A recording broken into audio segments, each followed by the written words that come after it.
Thank you. That was beautiful. How many of you were out protesting yesterday? Go ahead and raise your hands. Give yourselves a round of applause. As I mentioned, I was in New York City protesting yesterday. I helped with, if you've seen the giant Constitution in any of these marches, it's the Backbone campaign, and I helped support that yesterday. And so if I'm a little stumbly over my words, that's because I'm tired, so I appreciate your grace. It's fitting that many of you were out yesterday protesting because Unitarian Universalists have a long history of disobedience.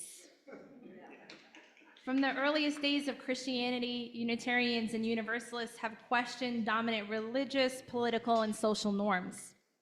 The early Universalists, the ones who believed in universal salvation and love, not just for the few, but for everyone, appeared as early as the 3rd century. Their ideas were considered blasphemous, and many of their writings were banned and burned. They remained controversial for centuries, though the same tradition of questioning authority would later lead Universalists to ordain the first woman in the United States with full denominational recognition. Unitarians, those who believed that God was one and therefore rejected the Trinity, were pushed out of the church because their views contradicted the theological declarations of the early church councils that defined Jesus as fully divine.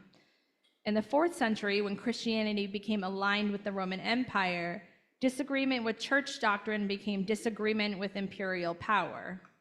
To reject the Trinity was in many ways to reject the wedding of faith with empire, a move that led to the persecution of many anti-Trinitarian thinkers, including executions during the Reformation.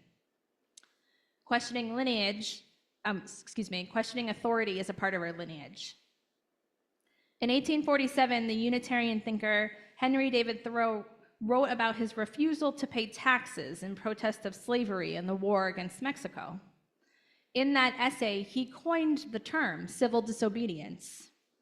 Thoreau believed that disobedience to an unjust law becomes civil when it's done in the name of conscience, when someone refuses to obey because they know the system itself is unjust. His words, a Unitarian, would go on to inspire Gandhi, Martin Luther King Jr., and countless others around the world.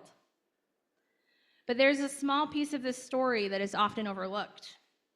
When Thoreau was jailed for refusing to pay his poll taxes, the story goes that he was released after a quote-unquote mysterious veiled woman appeared and paid the taxes for him. Historians now believe that this mystery woman was likely his aunt, though he never knew who it was. This is a perfect example of the quiet woman behind the scenes, keeping the wheels of history turning while being remembered simply as the veiled woman. It raises a question. What might have happened if Thoreau had stayed in jail and that essay that inspired generations had never been written? We are now at the end of Women's History Month, and nearly 2 centuries later, women are still fighting for relevance, for legacy, and for their stories to be told. So today I want to center a few of our Unitarian Universalist ancestors whose stories are often told only in relation to men.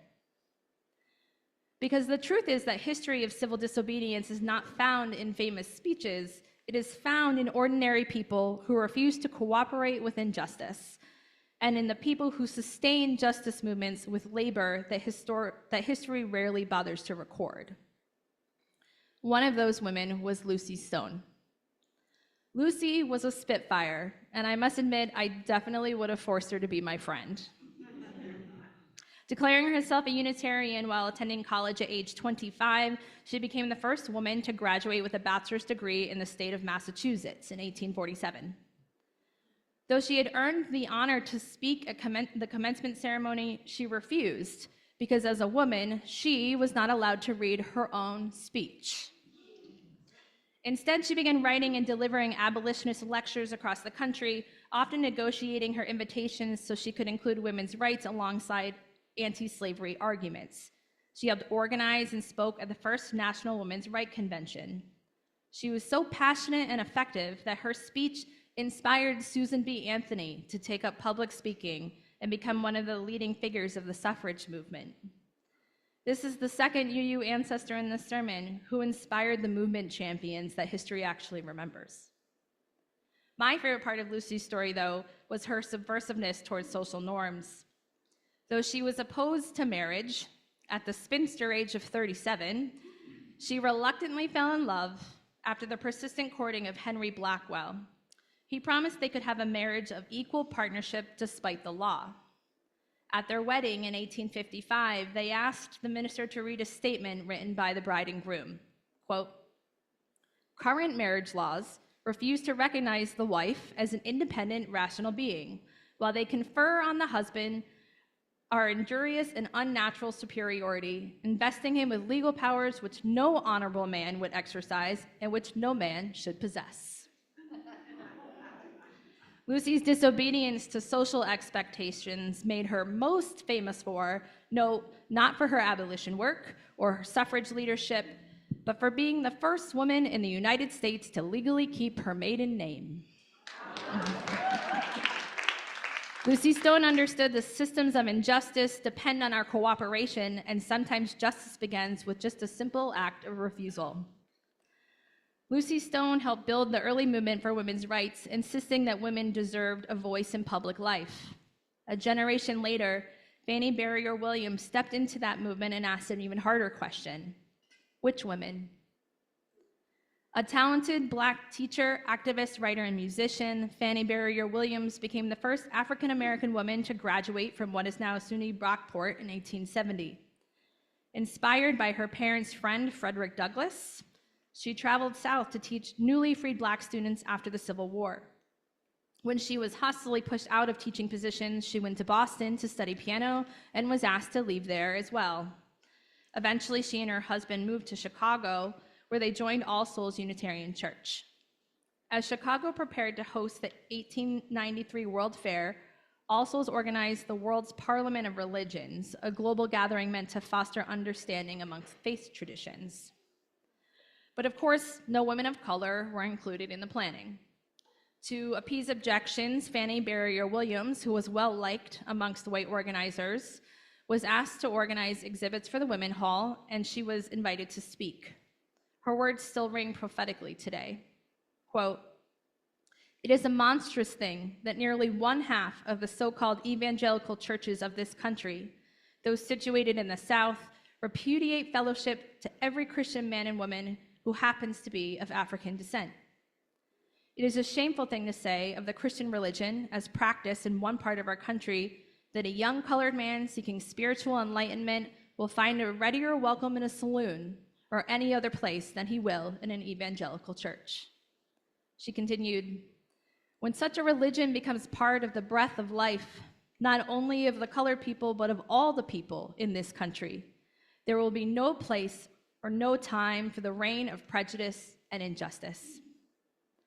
At the end of her speech, 75-year-old Frederick Douglass rose to his feet, deeply moved, and declared that, quote, "a new heaven is dawning upon us." Y'all, what could the world be like if we just listened to Black women?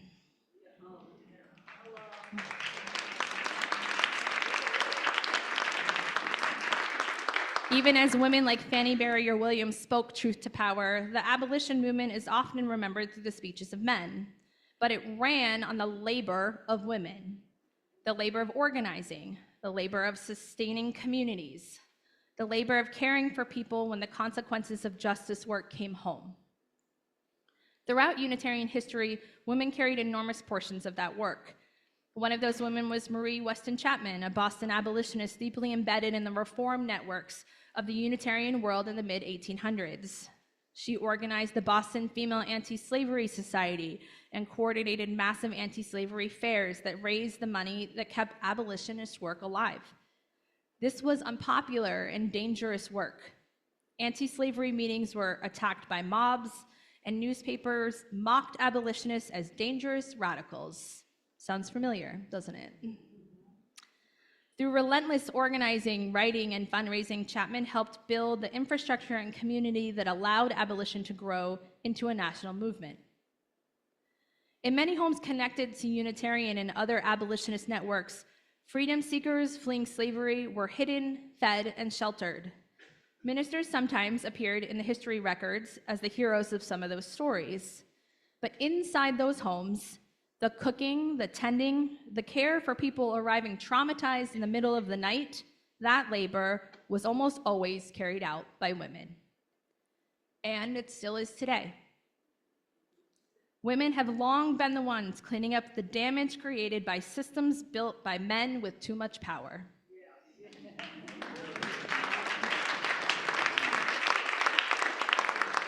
Caring for the wounded during and after unnecessary wars, holding families together after violence, carrying the emotional leadership for groups demanding justice and accountability. Yet time and time again, we show women and children that there is cultural apathy and sometimes outright disdain for anyone who threatens that system. And time again, it is a woman who puts themselves in danger to protect the vulnerable, even when it costs them everything. Martha Sharp was one of those women. Martha Sharp was not a spy. She was not a soldier. She was not a politician. She was a Unitarian minister's wife and a mother of two. In 1939, as Nazi power spread across Europe, leaders in the Unitarian Service Committee asked Martha's husband, Reverend Waitstill Sharp, to travel overseas to assist refugees fleeing persecution. He was the 17th person they asked, and the 16 people before him said no because it was too dangerous. Like most ministers' wives of that era, it was expected that Martha would support her husband's ministry. I do wonder if the expectations are the same for ministers' husbands. You can ask mine later if you want. So despite deep reservations, they left their two young children behind and they traveled to Prague. They believed they were going for a short assignment, helping people secure visas and paperwork so they could escape. And then the borders began to close. Refugees crowded train stations and embassies hoping to escape, and Americans working there suddenly found themselves in the middle of a rapidly escalating crisis. The Unitarian Church of Czechoslovakia began teaching people how to send messages in code to avoid suspicion. Martha began forging documents to help people get to safety. She arranged escape routes. She smuggled anti-Nazis and Jewish families onto trains and boats. She used the privilege of being an American woman to move through spaces others could not. Waitstill helped move and launder money so refugees could exchange their local currency for American dollars once they had escaped. Nearly everything they were doing was illegal. If Martha had been caught, she would have almost certainly been imprisoned and very likely tortured and killed, as other captured Unitarians were. She faced real and immediate danger, and my sermon cannot fully capture that story. Luckily for you, a PBS documentary was made about the Sharps 10 years ago called Defying the Nazis, and I'm going to share a short clip with you now, but I do encourage you to watch it in its entirety. It's very good.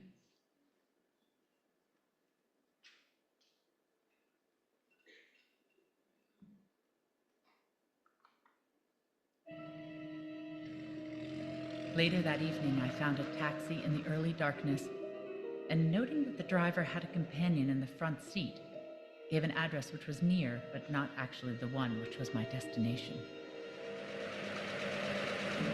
Arriving at the place, I hastily paid the driver and hurried around the corner, hiding in the first doorway to watch to see whether I was being followed. The companion came around the same corner and looked up and down the street. The driver honked. My heart skipped a beat. I realized that the driver's associate must be a Gestapo agent. I flattened myself against the darkness of the entrance.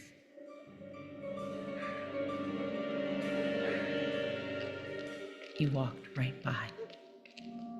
After he passed, I entered the building. I climbed the stairs to the 5th floor and knocked on the door. The door opened, and a man stood before me. He whispered, "I am Mr. X." I told him about the Gestapo agent and the taxi, and we dashed out into the snow and wind. On the walk, we passed no less than 3 Gestapo patrolmen. Each time I spoke in hurried, clear English that we were on our way to the British Embassy. Pretending that Mr. X was my husband, I insisted that Mr. Sharp and myself were already delayed, and we were required by the ambassador, Mr. Swanson. My heart was pounding when the doors to the embassy were in sight.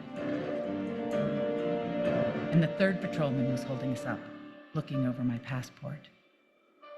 He was skeptical of our story. We were chilled to the heart and bone. Finally, he said, "Go," and waved us to the embassy door. Mr. X was one of the lucky ones.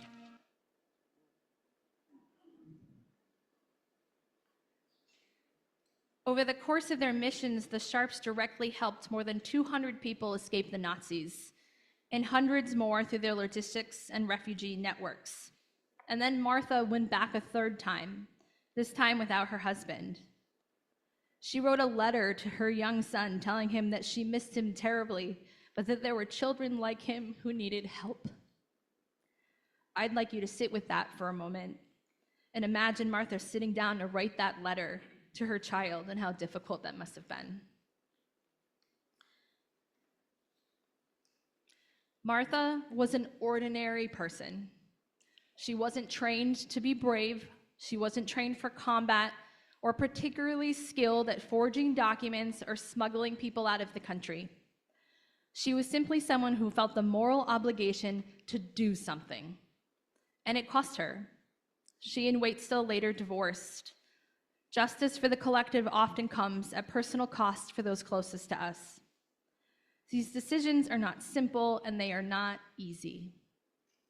Martha was carrying the expectations of being a woman, a mother, a wife, and a faith leader while responding to the call of conscience as an ordinary citizen. We unfortunately don't get to pick up one part of ourselves and put the rest down until it's convenient. She didn't wake up brave. You don't do the work she did without fear. Courage means you are afraid and you wake up and you do it anyway. Martha was a disobedient woman. She pushed back against the expectations that women should stay home with their children. She pushed back against the idea that faith is only personal and not political.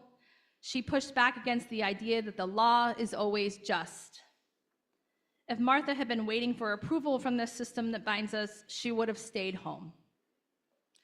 Systems of patriarchy, racism, capitalism, and empire depend on convincing people, particularly women, queer people, and people of color, that their worth must be earned through production, faith, and obedience. But our faith teaches us something different. Our faith calls on us to recognize the dignity and worth of every person without weight to production, faith, or obedience to systems. If patriarchy were the natural order, we wouldn't need violence to uphold it. So where does that leave us now? Earlier this year in Minneapolis, a woman named Renee Good was shot and killed by a federal immigration officer. She, like Lucy, was 37 years old. She was a mother and a wife and a poet, a neighbor who had just dropped her child off at school. She had stopped the car in her own neighborhood while monitoring immigration enforcement activity, part of a community network warning neighbors when agents were nearby. Within seconds, an officer fired multiple shots and they killed her, not because she was dangerous, but because she was disobedient. To be a woman right now is to try and reconcile the love and respect we have for the loving and gentle and safe men in our lives with the knowledge that not one man stood up to his fellow teammates when the women's hockey team was being mocked. Not one man risked telling the truth while hundreds of girls were trafficked for years. And not one man within the highest ranks of our government has the guts to say no to a president that is literally making them wear the wrong size shoes.